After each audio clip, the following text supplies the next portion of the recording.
Nottingham Forest. Hello, everybody. Welcome to Adam Matic TV. Welcome to the Sunday evening. How chilled is everybody? It seems though United are not playing football. As annoying as it is, actually having nothing to watch. I think every United fan is stress-free right now. March Madness over there in the States right now with the basketball. G-Sung Doug. You got plenty to watch, mate, sport-wise, and a lot more exciting than what's been going on over here, mate, with the Reds anyway. Yeah, no, got a lot going on. College basketball, March Madness, like you said. My Browns just made a massive splash with Deshaun Watson, which is a completely different thing. A lot going on. And yeah, it's been a nice stress-free weekend of not having to deal with watching us do something. Yeah. Do something, Said, mate. That's exactly what we want this club to do. There are lots of rumours going around at the moment. But first of all, mate, our weekends are very, very stressful with what we do. How's your weekend been without it, mate? Has it been a good one? Yeah, man. Good one, mate. I went out for a stroll in the town centre yesterday, chilling. Sun's all right down here, you know what I mean, for what we normally get. So, yeah, like you said, stress-free. I think, someone said, and someone tweeted it out, United can't disappoint you this weekend. And I think that's probably the best way to sum it up. They can't disappoint you, so it should be a good weekend. Yeah, I did the park run this weekend, and some other people actually messaged me. I posted it on Instagram, and they were saying, what time did you get? And someone messaged me, I got the PB today, and I didn't even have to worry about United ruining it for me. That was basically, you go from a high to a low just watching United at the moment. But guys, we've got loads to get through. I want to touch on the stadium development news and stuff like that. I don't really need to go near management news, but basically what I'm going to do and what I want to break down today is we're going to go through a list of players who I think have had the hype. I've had pretty much long enough time now. And like the title of the video says, what happens to people when they come to United? It's not just managers, it's players. And so many players regress or fall off a cliff, having made such good starts. The potential is always there and it's always been there, but for some reason, it's never been able to be unlocked. And manager after manager's tried. I'm just going to go through players, and guys, get your input on this and low down. I'm going to go through it. We're going to talk about players who we think have all the potential in the world, have showed it in a red shirt, but now they're at that crossroad of, now it doesn't look like they're going to be able to fulfill it. And can we actually cling on to any hope that they may in the future, or are we binning them? And whatever subject leads off from there as well, guys, just take it away and have your say on it. Big up to Monaco, smashing Pochettino. We may touch on that. Oh, man. What, mate? Oh, Jesus. But let's get started. I mean, on the thumbnail, I've got Bruno Fernandes side, mate. We both know what this guy's got. We've been in the stadium when he tore it up. We've watched him carry all his teams. We've watched him carry this United team for 2.5 years since he's been here, mate. But that's that moment again, mate. That 2-year sort of spell. And there's a few players who you may all recognise as well in that. But after 2 years, it's that sort of like, right, okay, middle of the contract. Where are we going from here? Can we sustain? Can we actually improve? But Bruno's fallen into that category right now, mate, of one of them players that looks like he's completely lost his way, whether it be the uncertainty of the manager, but we're just not seeing Bruno Fernandes and what we thought it would be and what we thought he could go to after the first 2 seasons, mate, aren't we? Yeah, man. He started a house on fire, mate, you know what I mean? Even just before the lockdown, when he came to the club, he started getting goals. You could see the difference in the team he was having. Like I said to you, there was a massive difference because we had Jesse Lingard, Pereira playing in that position, and it just wasn't working. I think Lingard went a year without scoring a goal. We tried Pogba further forward, we tried loads of various stuff further forward, but we just couldn't have that number 10, that playmaker of sort, goal scoring midfielder of sort that would give us an effect. And I think you get in the emotion of you find a player, you get hyped, you think, you know what, we found the best thing since sliced bread. We're excited, everyone's positive. Bruno Fernandes, at moments people are saying, player of the year, people are saying this, and you know what, the stats and everything, they show for it. But I think a lot of people watch football with their eyes, and maybe the performances haven't been up to scratch. I think the one thing for him was the big games. He wasn't in the big games. He didn't have an effect in the big games. And I think more and more people then had to kind of have a swipe at Bruno because then he wasn't performing when we needed him the most. And then when the team dipped and when we had them crucial moments in, Europa Leagues, finals and whatnot, and certain other big competitions, again, Bruno not there. And I think everyone puts you to a height because, you are one of our key men. And if we don't have you performing, then we lose part of Bruno Fernandes. So I think, if I'm being honest with you now, I look at Bruno Fernandes and I'm just thinking, maybe I'm kind of giving him too much criticism because I'm looking at United at the minute we're just shit. And I'm hoping I want to see the better players perform. And I'm not seeing it. I think Bruno Fernandes, like I said to you, he could be the master of his own downfall into the fact that he's put such a high level. Now, anything below that, you're kind of thinking, oh my God, like, is he that player that we think he is? So I still think he could be part of the squad next year. But if I'm being honest with you, nobody is a first teamer. Nobody can say to themselves, I deserve maybe Sancho, De Gea, Varane, possibly, but nobody, if you're being really honest with you, if Bruno Fernandes left tomorrow, I don't think I'll be sad because at the end of the day, they haven't satisfied me enough to say, what, they're a determined starter or they've kind of, given me that hope that, what, they can provide me more. So, yeah, man, like I said to you, it's one of them things where, he's been the master of his own downfall where he's put on such a high bracket now because he's playing that bad now. It's like, we're starting to maybe see, a different version of him that we're just not used to, That's it, Doug, mate. I mean, there was hype. He lived up to the hype, mate. 2 full seasons, I would say. His stats are off the scale. People were saying penalties, this and that. Yeah, but he's still the leading goal scorer from midfield in the Premier League without penalties. So you can't really deny him that. He was influential. His assists have been off the scale. People are talking about Ronaldo keeping us in the Champions League. Well, Bruno Fernandes was the highest assist in the Champions League. So he's done his bit. He's done it there. He's a risk-reward sort of player. That's it. He is perfect if you've got a well-oiled machine in your team because you can work with players like that. But right now, is it a case that United are just all over the place, that we're just losing this type of player and we're not suited to his type of game, and he is getting unfair criticism? I've seen people already in the comments saying he won't be missed if he goes. Well, yes, he will. He obviously will because there's no one else to replace him. But can you see him going the way it's going at the moment, Doug? I don't think he's going to leave, but I think there's a couple things going on with him, right? I think he's a victim of the circumstances he's in right now, right? Where I think like you just said, I remember when he first came in, everyone was talking about he likes to play an aggressive sort of attacking forward thinking, right? So he's going to play some risky passes. He's not a simple player, right? Like he likes to try to be creative, try to find gaps. He will play hero ball every now and then, and he's going to frustrate people, right? Mm-hmm. I remember that all the way back when we brought him in. And everyone, to Saeed and yours points, was so hyped up and excited for him. And he was doing the bits. Like this year, I think what I've seen is he's trying too hard to just make something happen. Mm-hmm. And so his default is turn, look up, and just blast something in a general direction of someone.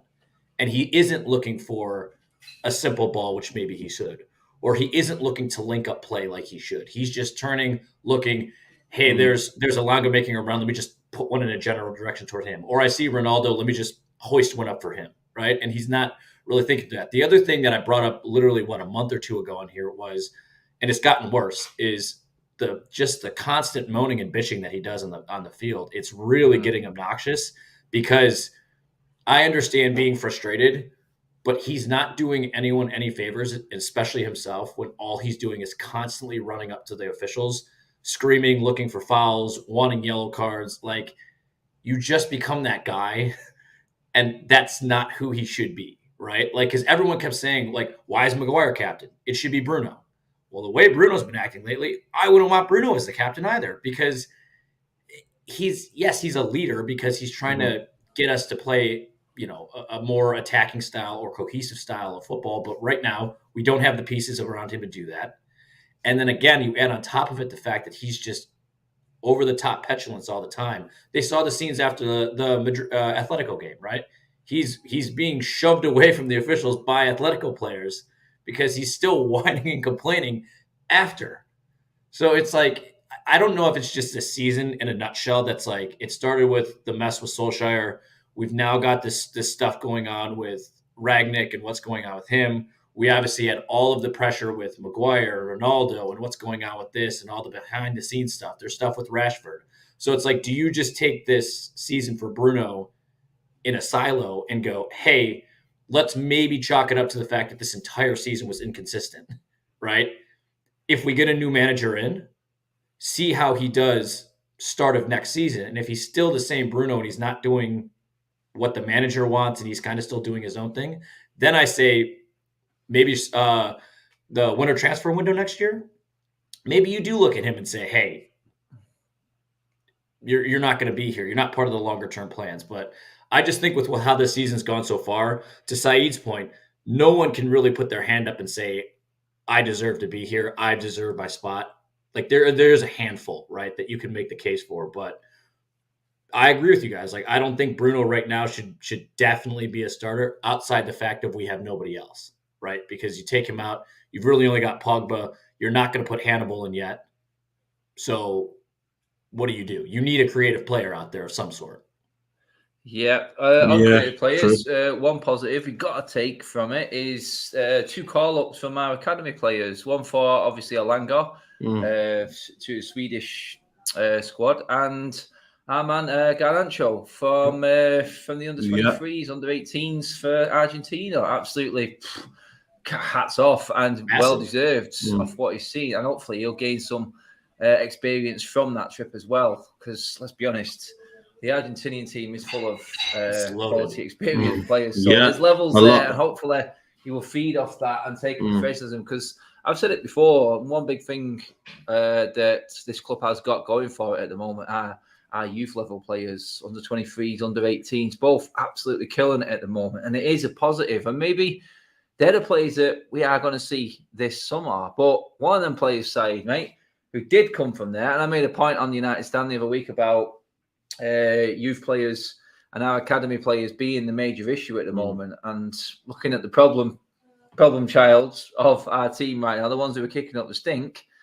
Well, enough, they're all from the academy, which is not good news. But I tweeted out earlier on, Saeed, mate, and I said, I was going, how many times do I have to see these United players pictured in Dubai in the middle of the season? Mate, I'm counting about 4 times this season. These because they've been on holiday.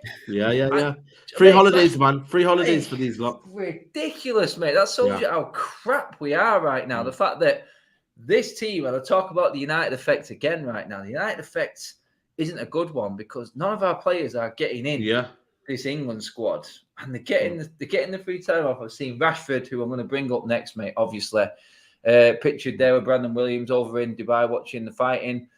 And I'm like, do you know what? I don't need to see it. Jesse Lingard's obviously done a post, usual. But Rashford, mate, this is the biggest. It's their escape haven, isn't it? It's their escape haven. You know when you kind of move away from the troubles, you have that escape haven. Like United is too much for these lot, So anything away from United is like heaven. When we think football is our safe haven, their safe haven isn't football. Theirs is outside of football.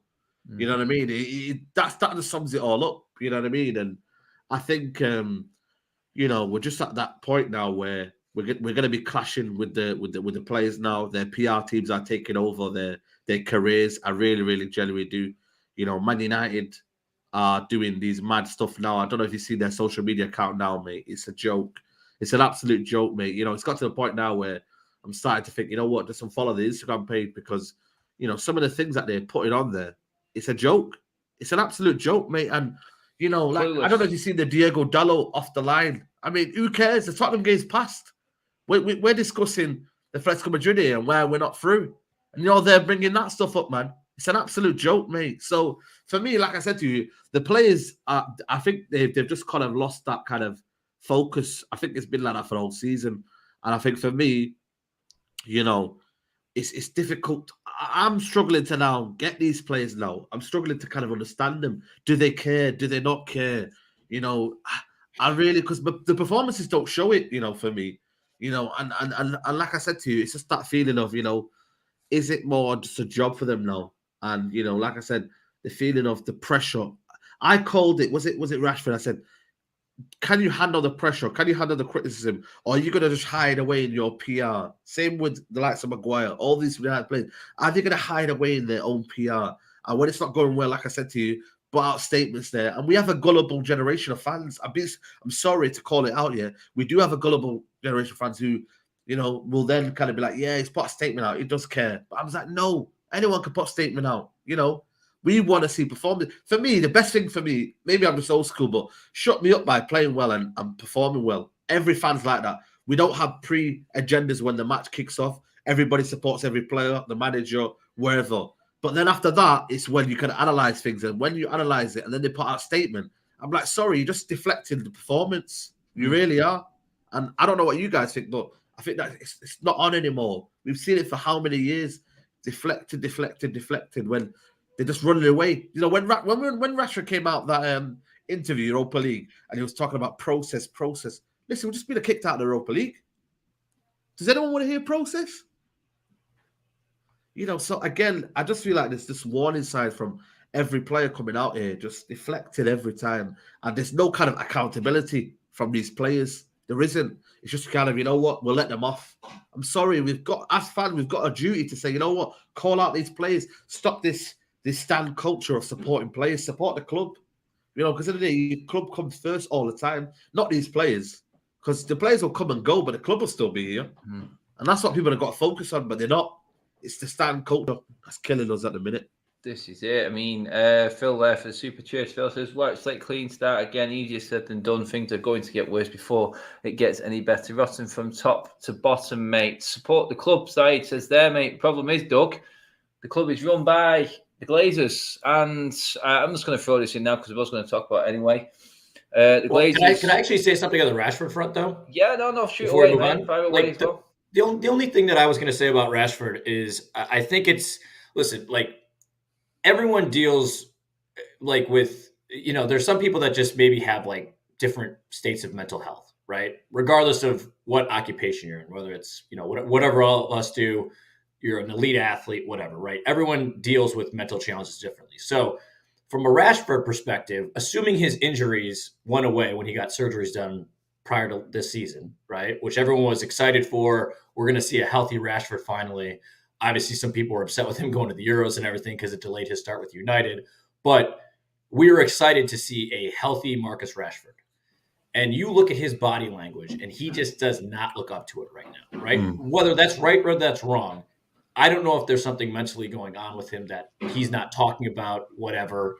He has to deal with that on his own. What I would say is, though, you think about, and we all have friends that, work in blue collar jobs and are working 50, 60-hour weeks plus, right? I'm sure even some of the people watching this are. So it is a little frustrating sometimes when someone who's mid-20s, early 20s is getting paid as much money as he is. And in essence, your occupation, you're playing a game, right? You're not going and doing electrical work, construction work, something different, right? You are blessed and privileged to be playing at the top of the minimum of the Premiership, if not the footballing community, at Manchester United. And realistically, when you break it down, his time spent on the pitch is really at most 90 minutes, right? Where most of us have to put in 8-9 hour days worth of working, right? He's doing an hour and a half, right? At most. And the other night against Atletico Madrid, he did 30 minutes? Maybe, because I think he came on in the 66th minute. 30 minutes. Okay? I understand he got pelters after, and there was that whole video that went around of him getting upset. I get it. But one, you are an athlete. You are going to be criticized, to Saeed's point. If you don't play well, fans within boundaries have the right to say you are not playing well. Again, also, when you act kind of spoiled and bratty, which he kind of has been doing, to be fair, and you only worked for 30 minutes, and then you're off to Dubai in the sun, I'm sorry, I don't feel bad for you. Unless you have something seriously mentally going on with you, that's much different, though, right? And in which case you should step away then and say, I am not in the right mindset to be playing right now. I'm not. And I would think that's a bigger statement. We saw, what's her name? Naomi Osaka do that, right? The tennis player, right? Where she was not in the right state of mind. She pulled herself out of major tournaments. She got a lot of credit for that. I just don't, it's frustrating to watch him because if you're going to go out and you're going to step out of the pitch, we all as United fans expect a lot from you. And when you're not putting forth the effort and then you're kind of like, oh, well, and then you're off in Dubai doing shit, like you kind of are just like, are you even really interested in playing anymore? Right? Like minimum at United, but worst case, just in general, because I'm not seeing it. You don't seem to have a lot of passion right now. And again, I hate to say it, you are playing a game. You are not doing what all of us do. Like, and you don't have to. You get done with work and you can go get a massage. You can go off to Dubai. You can go do whatever. Like, we have to work 5, 6 days, 7 days, even a week, potentially. That's it, mate. On that point, actually, you're talking about the mental side of it there, Doug, mate. I mean, no coincidence, since Ranić actually brought this sports psychologist in, we've got worse. Yeah, I know. We've entered into the summer camp. We've entered into their houses. We've upset the apple cart. These players don't like it. They don't like being told it, Doug. And I think that's the problem, like you said there. I think they've got the feet so far under the table side that they don't want someone else coming in and telling them what's what. You need to do this. Yeah, of course. You're this and that. They're in their zone. And the reality guys have come in, took them out of this Ollie bubble and said, no, you aren't as good as what you think you are. And you need to do this. But obviously, I thought a sports psychologist would have done us the world of good. But honestly, now looking at us down the line, six in the league with 9 games to go, it's not looking good, side, mate. And we're not seeing, like I said, I'm bringing out individual players here because I can't see systems working in time before Ralph leaves. So we're looking at individuals really to pull us out the crap. And I'm looking at all of them. I'm going, you get the odd Ronaldo day, bit of Sancho coming in here now, and I'm going, oh shit, that's it. That is it, mate. These players, of course. I mean, they're on the beach now, thinking about the beach, mate. It seems. That's what it seems. That's what it feels like, anyway. Do you think that we should have used this week's to be a summer camp? I don't know.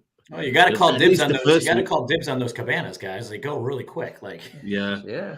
At least for this week, though. I don't know why they've been given a holiday when it's, the international break hasn't technically started. But again, like I said to you, the structure of the football club allows this to happen, innit? We see this coming. By the way, remember when Ollie decided to give these lot a break when when we were in the midst of a really, really bad run. This happened before. So again, there's just no kind of direction from the football club as a whole. There really isn't. And for me, like I said to you, it's just whether these players can be switched on. And, I look at the table now. You said, Adam, they're 6th in the league, 9 games to go. I mean, have we even won 3 games in a row all season? I don't think we've had. All season. I think we've done it once or twice, but never 4. I mean, Arsenal have won 5 or 6. 5 or 6, yeah. Same. Obviously, the other big guns have all done that. Yeah. Even West Ham have done that. It's like people say to me all the time, we've still got a chance. Spurs. West Ham won't last it. Arsenal can obviously have a bad run, but for it to work, we have to do our bit. I know our end of the stick up. And I'm looking at that week in April now.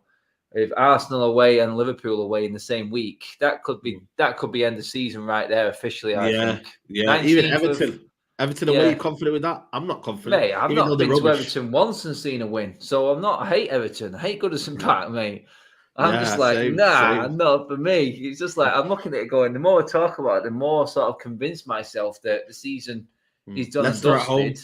And I'm travelling out to Made-Upistan or somewhere like that in next season for either the conference or the Europa League. Oh, mate, it's a reality though, Adam. This is where we're at, man. We deserve to be in the Europa League conference. We don't deserve Champions League football. And I think, it's become reality for me. I can't keep telling myself Man United are a Champions League club. We're not. Simple as that. Sometimes things you've got to look at, you've got to assess things and say, you know what? Do we deserve Champions League football? Because, for instance, we get Champions League football now. Like I remember having an argument with someone saying, FA Cup, Carabao Cup, or get Champions League football. And I said FA Cup, Carabao Cup, because this club needs a lift.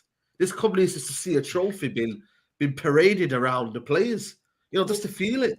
Like we've been saying too, it's like what's like everyone keeps saying, let's get fourth, let's get Champions League. Well, for what? Like we're not going to win it. Like okay, so our measurement of success again is just making it. Yeah, what? That's terrible. That's a horrible mindset. Like, guys, we made it again. We made it again. Yeah, or giving Glazers the money. Or giving Glazers the satisfaction of having that money, the revenue that comes with it. Like I got to the point now where I'm thinking, why do I care about Man United's revenue? You know what I mean? Like, I know that sounds crazy because the revenue helps everything. But, this club have already, if you look at the 2016-17 season, they bought Paul Pogba for 90 million. The club has money. The club is, if they want to spend, they can spend.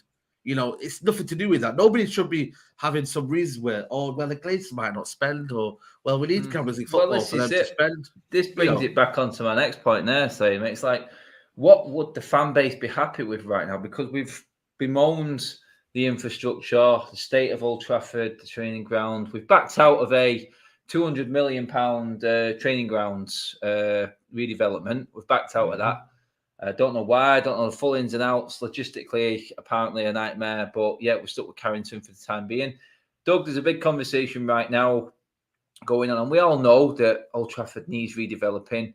There's a debate between which way we develop it. Do we build a completely new Old Trafford on the same site? A lot of fans are saying don't even try it on that one. It is literally like Spurs. It will be taking like over $1 billion, just a little bit over the other side so we can develop it up. That's going to cost near 1.2 billion. Okay, moving on. Developing the South Stand for 400 million, bringing us over 80,000. But then you're like, yes, that's what we should be doing. But then Doug, that all that's doing in the long run is just benefiting the Glazers because they're just going to plow it with executive suites and get more money out of a match day and hit that new fan base. Because by the time that is built, Doug, this new, what did they call it? What did they call the legacy? Fans? Legacy the legacy fans. That Yeah. we are we the legacy fans, or is there a new one? What was the new one they were describing? Now I can't remember. There were two columns of fans, weren't there? There was legacy fans, and then there was another type of fan. I don't know if the other one was the new fan that they want in, but wasn't it like the global, like the it's something like that?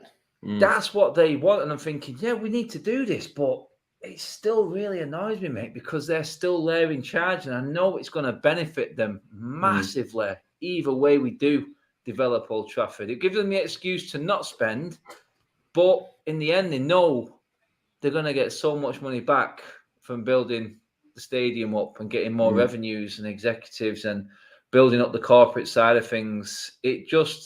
We're in like an impossible crossroads situation with it, aren't we, as a fan base right now? Well, it sounds like I'm guessing from you guys that you're not. Are you guys in favor of them knocking something down, knocking Old Trafford down, and building? No, I would personally, I would say develop the South Stands because I don't want Old Trafford to move. Okay, and if we can make Old Trafford over 80,000 fans just doing the South Stands, then I would go for that. But it's still embarrassing. The training ground would have been what I went at personally. So like the common theme, as we've known for a long time, but especially over the last, I would say 2 years, has been on just a ton of lip service from the club, right? Especially when obviously the Super League stuff went down. There was all the stuff about fan shares and everything else. And that's sort of more or less been quieted down, right? They continue. I'm pretty sure every single time I see stuff in the off season or when there's just a lull in the season, there's something about how they're going to make renovations in some capacity. Yeah, always.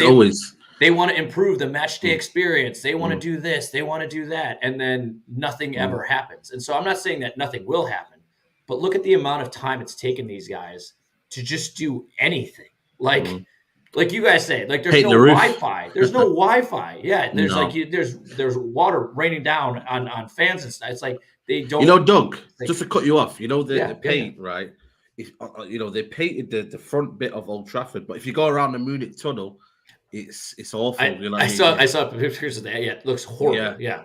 So again, it's a perception that it's looking great. So again, it's that's what the club is, perception. But it's that picture. It's that East Stand, the one that gets pictured where everything is, where they put the new sort of new banners up on the front of the stadium right now. Believe it or not, this is like the juggernaut of European football, the elite football club. The only thing that the club has got to put on the front of that stadium right now that they can actually sort of be proud of is the women's team. I was going to say, and you know what? Credit to them, because they are a different kettle of fish. They fought against the football club for so long. They fought against not bringing in the women's team, and they've won. And now our training ground isn't even big enough to house them. It's embarrassing. It is embarrassing. And they're on the front of the stadium. But you know what? Oh, we ain't got enough room to house you in our training facility. Yeah, no place to train. Mate, it beggars belief. It really does. But listen, not all. I promise you guys, not all Americans are as dumb as these guys are. All right, like some of us actually can put 2 and 2 together and figure out. Do you know what, mate? Do you know what, mate? You've got to say it. If we had a league table of football owners on a business sense, the Glazers would be top. 100%. These guys have come in, spent Jacko, and earned an absolute fortune. Everyone around the world's going like that. Oh my God, these guys are absolute geniuses. But look what they did with the Glazers. They're using United now for cricket, basketball, and also the biggest one. And I don't, you'll know this, Doug, more than anyone. But when they brought, what's his name? Brady. Wasn't that a kind of a master stroke from them to bring in Brady? All of a sudden, sees Ronaldo. Boom, boom, boom, and then act like goat, and then boom, he comes back into Super Bowl for the Tampa Buccaneers. So it's absolutely crazy. They're the best at what they do. I would say they earned quite a bit of money off Tom Brady being at Old Trafford. Oh, massively!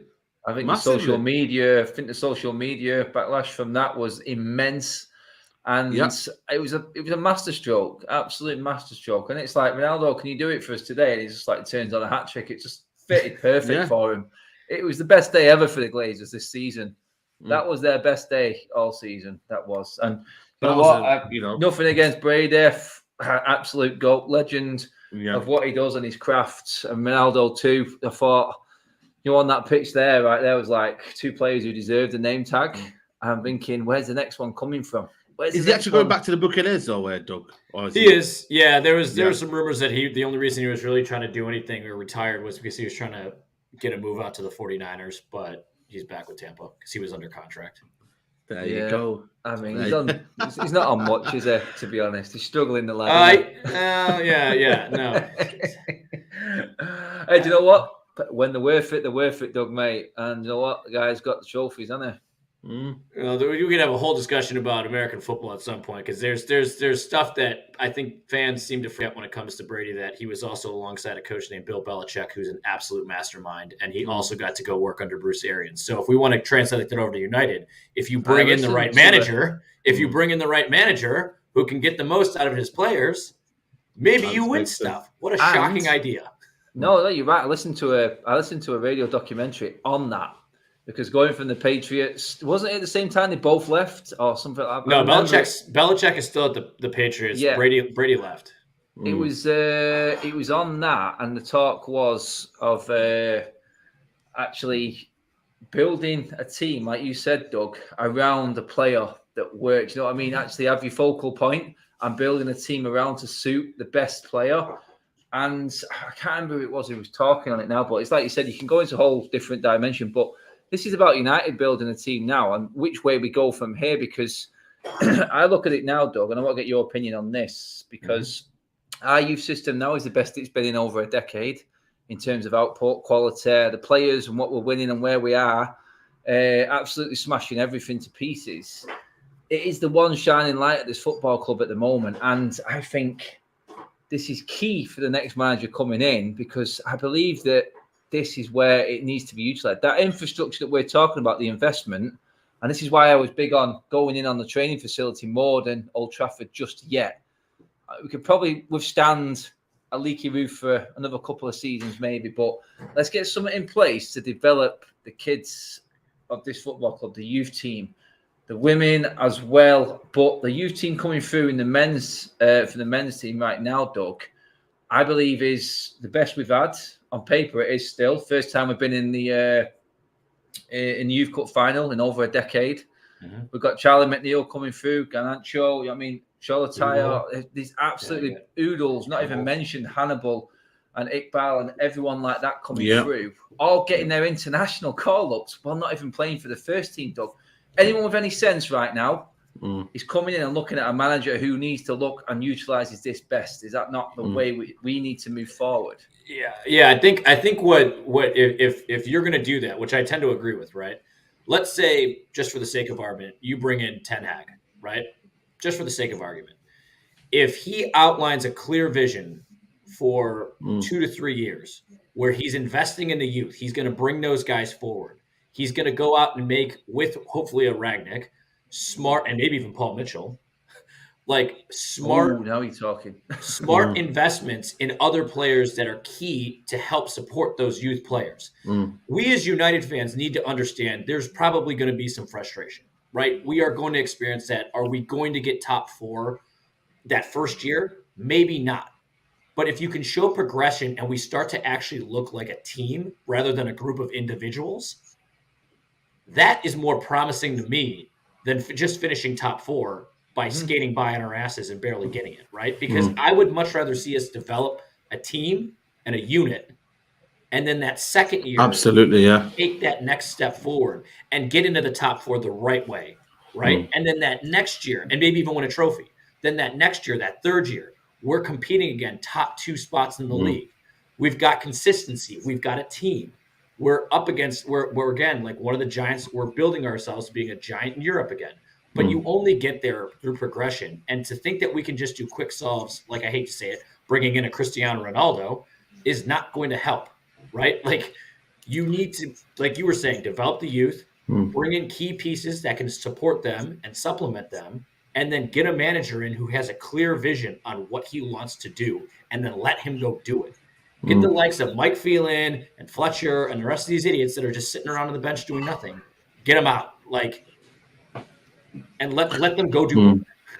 Yeah. I mean, we're going to have Europa League next season, I'm guessing. So, I think that would be the perfect segment, let Europa League flood it in, have a reason to watch Europa League maybe. And then, the Premier League 1 week play game a the week for youth these players older in the players. Europa League, you mean? So Youth players in the Europa League. And then after that, you've got fresh 1 week for these first teamers, so-called, and then, see how that goes, because I think that would be a sustainable plan. That's it, Said, mate. I mean, there, though, Doug just brought up the point without even realising. It's like, does this fan base then have the patience to not sign these big players and trust in a system of youth? Because the modern-day football fan is where the Glazers are aiming. The new kids coming through that don't understand that or have the patience for that. I mean, obviously I'm older. A lot older.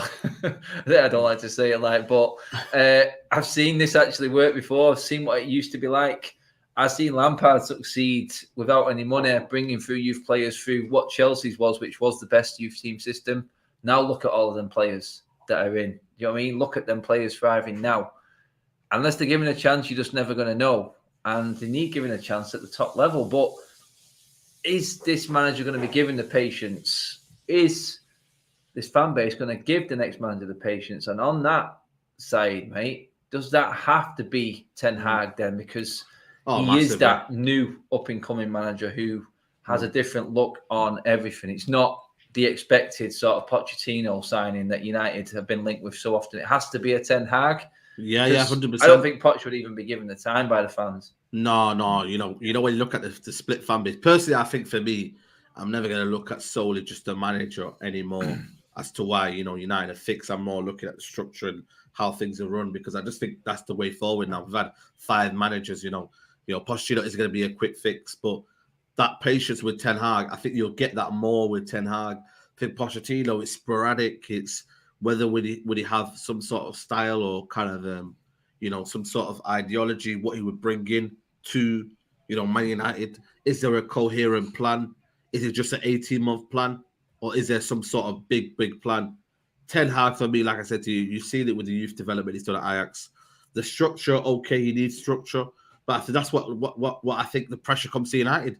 United then have to provide a structure for him. Paul Mitchell, we've heard before that they're parting ways, possibly parting ways with Monaco. So, again, that's good news on that sense, So, again, I just hope that United have got a plan in, because I think this is the biggest summer Yeah, I really, really do, man. The others made sense. The one David Moyes, we were crying out for Van Gaal because of what he did at national side.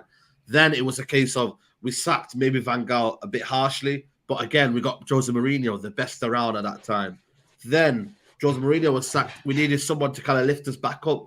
People said Ole Gunnar Solskjaer, legend. He gets it, make us feel a bit better. We gave him the contract, on the basis of his interim role.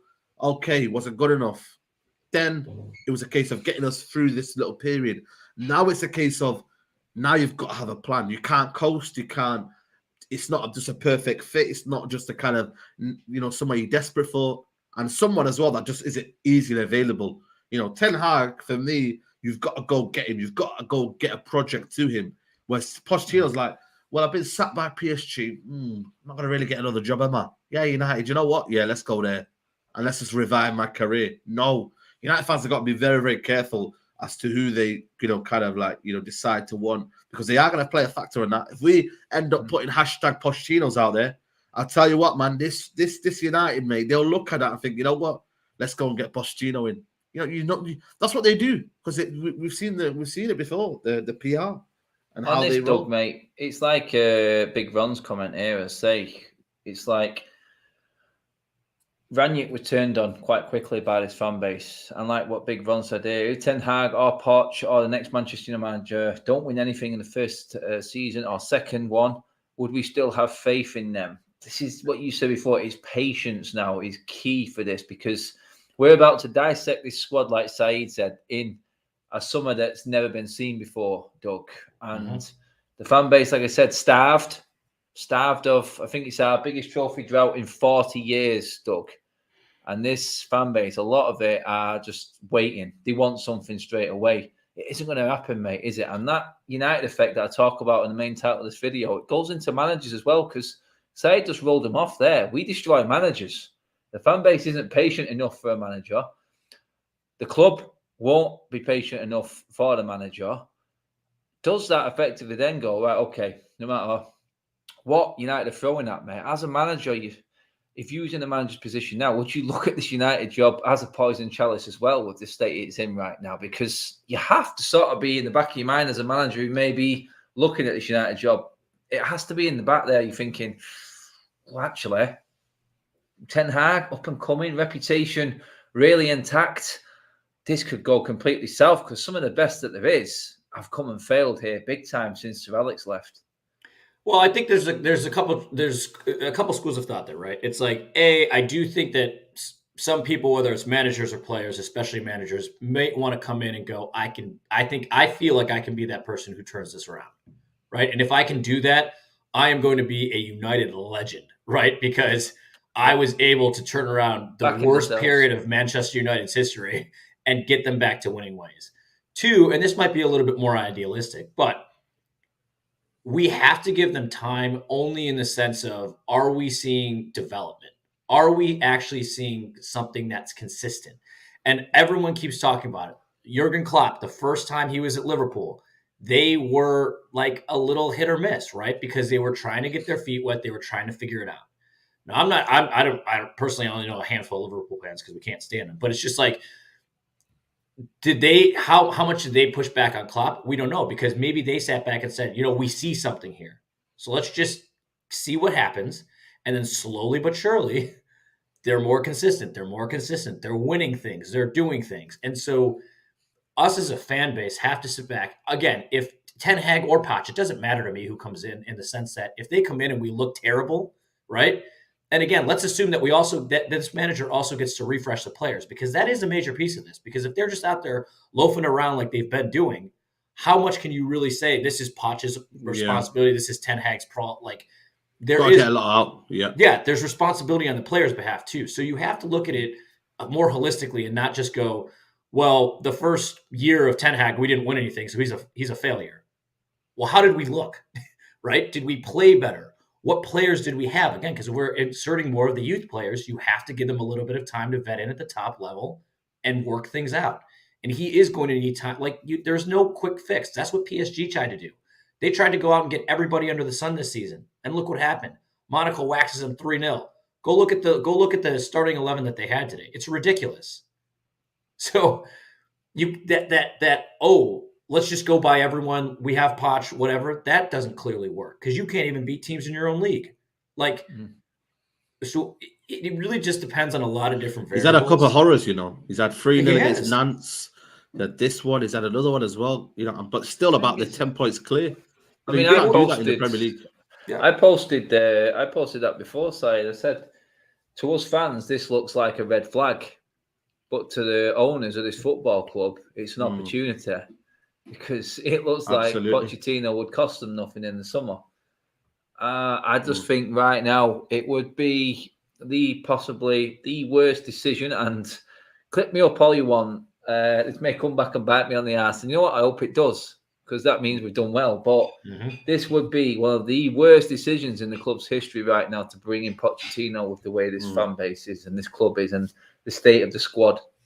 I just don't think he's got it in him to turn this around. I believe that, like Doug said there, if you trust in the time process of developing the youth, bringing in a Ten Hag and saying, look, yeah, we may finish 7th in Ten Hag's first season, but we worked on a partnership down the right. We've seen a development down the right. We've seen our midfielder work well with his centre-back. We've seen little bits, little snippets. And then we go to next season. Maybe we push up and challenge for the Champions League and we've brought in another player and then other players have developed. Then that's the sort of thing. But under every single manager, I think it's just been judged by the pundits, the fans, everyone out there, social media, solely on trophies, Saeed, and that is what this club is made of. But we have fallen that far now. Do you feel like there's enough of this fan base on the same page as to think, you know what, we just need to see development in actually developing a team, building a cohesion, building partnerships? Have we got the patience for that as a fan base? There's so much things I want, I want to me, we talk about York and Cole, you know what I mean? Like, would this club, ever see that again? I want to see a strike partnership that works. I want to see wingers that are not just, one-sided. I want to see, kind of midfielders that are strong, that can take us forward, a natural holding midfielder. I want to see a strong partnership that we can have. When was the last time we had a strong partnership, since Rio Ferdinand and Vidic? I want to see fullbacks that are very, very good, and getting, Dennis Irwin, Evra. Just, I look at Dennis Irwin and Evra, I think, bloody hell, mate, we used to have left backs that actually, contribute to the game. I just think there's a lot that's missing at this United team. And, a lot of people do think that there are quick fixes. I don't think it is a quick fix. I don't think we're getting top 4 next season. And you can clip me all you want. I don't think we're getting it. I think it is going to be we have to go back to go forward. And I think I'm ready for that, if I'm being honest with you, because I just look at this. I don't want to make another mistake of get a Pochettino and then we just struggle again and again. I just want us to kind of look at this and properly, assert ourselves in the transfer window, assert ourselves in what we're trying to do, and just be ready for all things that are going to happen. If Ten Hag says, I don't trust these guys and whatnot, then maybe look at it from a different angle and different direction. But again, this football club doesn't want to do that. It's a lot of short-term fixes that, Doug says, a lot of short-term options. And is this club and the fan base ready and patient enough to kind of, build? Because I don't think they are, and it's getting toxic, mate. It really, really is. That's it. I mean, Doug, there you're looking at what this club will do, how they will process and actually build this club again. And then I don't know if you've got the app, Doug, or if you've access to the website, but today they were coming out in full defence of Harry Maguire, front page centre. This guy needs more respect. And the fan base is looking at it going, fuck off. Literally, pardon my language, but nearly everyone I've seen who's seen this post, it wasn't a post, it's actually on the website and the app. So it flashed up actually on my phone. I went, oh, I don't even want to see that, but that is our club, mate. Like Saeed said before, social media FC, it is absolutely crazy how they can actually come out and try and kid the fan base the way they have done. That is their big game. And I was like looking at it, Doug, and going, oh, I'll hope just fizzles out. We talk such a good game, and we can see where there may be a future, and we take all the positives and talk about them on this show, mate. But when the club comes out the same day and brings that out, I'm just like, oh God. I've got all the hope just sort of disappears, evaporates again, mate. Well, here's where there is like, and as much as this really shouldn't exist, it does, and this is becoming very quickly a them versus us scenario, right? Yeah. Where you've got the fans who know what's going on, who either sit at Old Trafford or like me watch every match on TV, and we can see what's happening. We can see how shitty somebody is or how good someone is, right? But the them side of it is sitting there, and I know that I've listened to a lot of some of the Sky Sports reports and things, and I know that people like Gary Neville refuse to go in on certain players, even though Jamie Carragher and other people will. Like, why Gary Neville? Well, we kind of know why, right? Because he doesn't want to bite the hand that feeds him, right? Which is Manchester United. And so all of these guys are all interwoven. And so that's where United's going, oh, well, if we're talking to Gary Neville and Gary Neville's such a fan, he's part of United's legacy and lore. This is a well-respected guy, and he loves Harry Maguire. So the fans should love Harry Maguire. No, like, just because Gary Neville fucking loves him doesn't mean we have to. Because we're watching this guy, not saying Gary Neville's not watching him, but like, we are clearly seeing someone who has no business being the captain, but also being a starting center back at Manchester United. Has no business based on how he's been playing this year.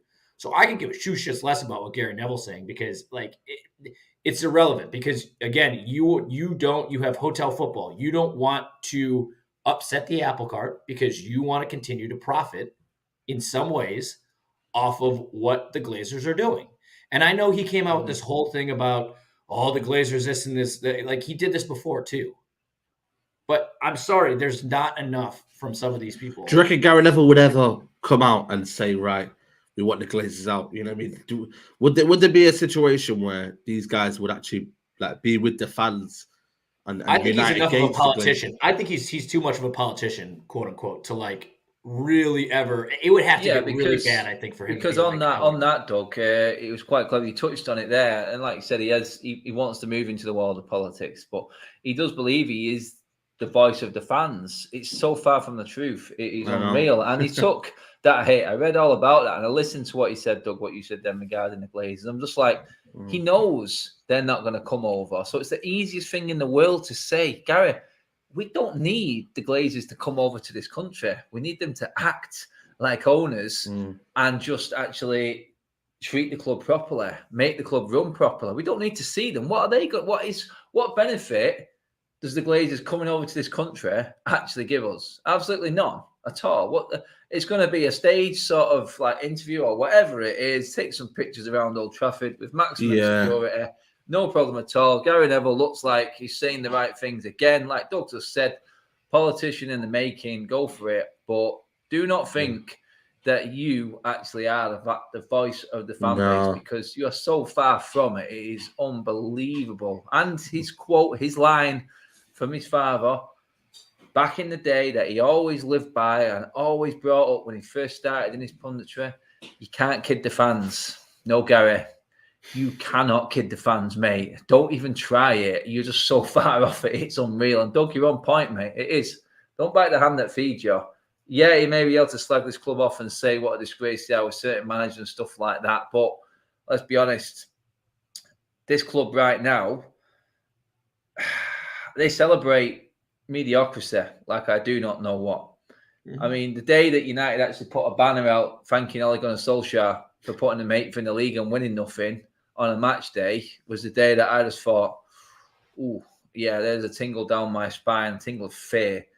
Because if that's the standard way of keeping up, I mean, I don't know any other club on the planet that would ever even think about doing that. And Saeed, we're supposed to be elite.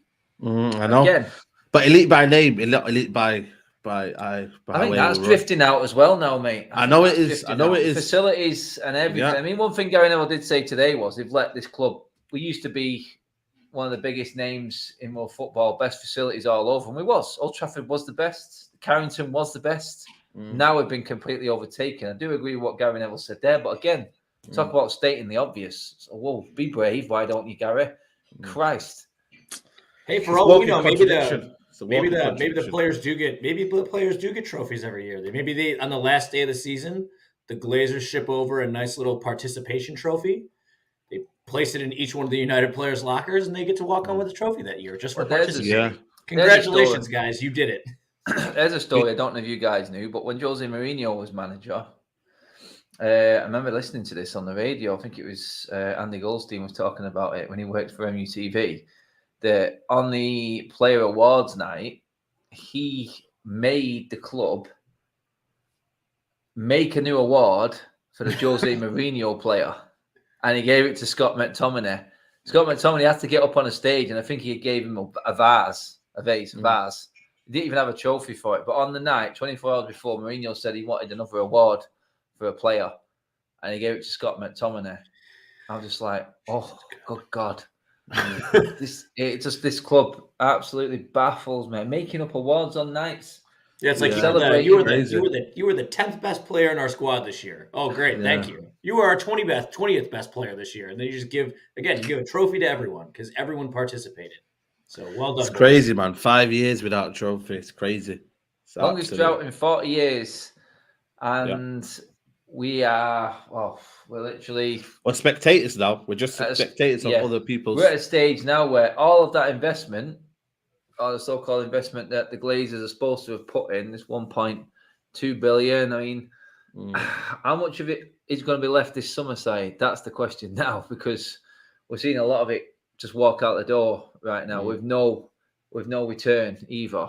So we can call the Glazers good businessmen all they want, but the people who've put in charge of running football matters, they need sacking straight away. That's one thing I cannot believe the Glazers haven't acted on, because for the amount of money that we lose, 47 million on managers for sacking? Crazy, of course. It's a good 7 million. I'll tell you what, contract. that £7 million banner that they put up for Ollie celebrating him and thanking him, mate. I tell you what, if I was the owner of the football club, I'd be like, who's made that decision?